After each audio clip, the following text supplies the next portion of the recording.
On the front page of this week's Business Courier, Procter & Gamble's board declared CEO Bob McDonald's job safe on Wednesday, but not before analysts made compelling arguments that P&G's recovery might ultimately require more than just a new CEO. The management speculation was sparked by the news that activist investor William Ackman is building a stake in P&G.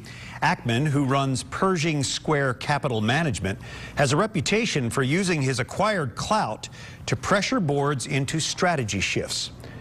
On July 19th, P&G's board unanimously endorsed McDonald and the strategy he's outlined in recent months. It includes a $10 billion restructuring program and a renewed focus on P&G's top 40 businesses, top 10 developing markets, and top 20 innovations. To take us deeper into this story, Cincinnati Business Courier editor Rob Dahlmeyer joins us with Dan Monk, who's been covering the latest developments. Rob and Don.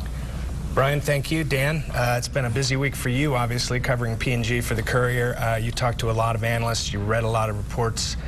Have you gotten a sense yet as to what investors specifically want from P&G right now?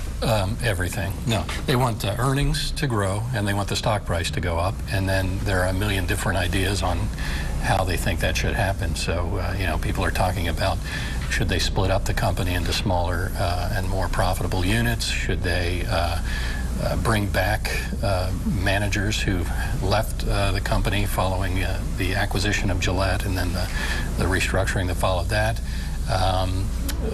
You know, there's some speculation that P&G just needs to focus on its more affordable brands, and that is something that P&G has already been doing. So part of the problem is that nobody really has a consensus on what the right approach is, and P&G's vote of confidence, I think, will probably quiet the criticism for the time being.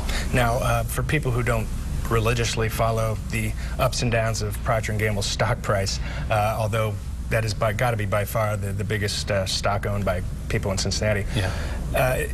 I think people could be forgiven for thinking P&G's doing okay. Their stock price is up 30% over the last couple years.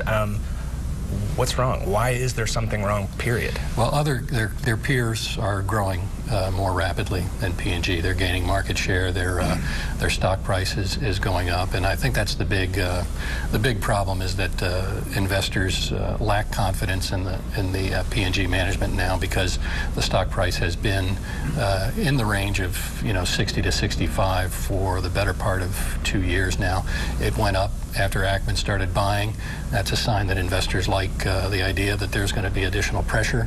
But P&G says they have the right strategy, and they're going to implement it. Now, one of their big problems, obviously, as you've written about many times, is that relatively speaking, they have high-priced products. I mean, they're competing at the sort of the top end in most of the categories they're in, which has caused problems for them, right, over the last couple of years. It has, but these are profitable product lines, and that's part of the problem. Do they shift to lower price, lower margin products at the expense of these higher margin products? I mean, to some degree, they're a victim of their own success. In the U.S., they do so well compared to their peers in terms of the profit margins they get on the products they sell, particularly here in North America, that any shift to cheaper products is going to be problematic for them in terms of maintaining their profits. So we talked a bit about them wanting maybe the CEO, Bob McDonald, to be replaced.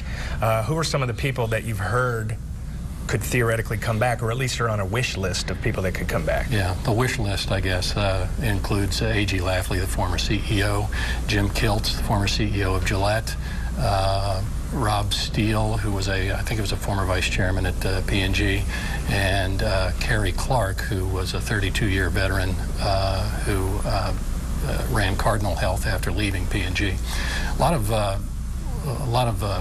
outplacement experts say that people who are trained at P&G, spend decades there, move on to other companies, are really sought after as a CEO candidate. So that could be what is driving some of this thinking, that people who stayed at P&G for a long time, left, now could come back with a fresh set of eyes and reinvigorate the company. So last question, what's the next step? They've got earnings coming up, correct? August 4th is the earnings announcement. After P&G's board delivered that vote of confidence for McDonald, a lot of people thought that that gives P&G and Bob McDonald a couple of quarters now where if he's able to improve results, the pressure will decrease.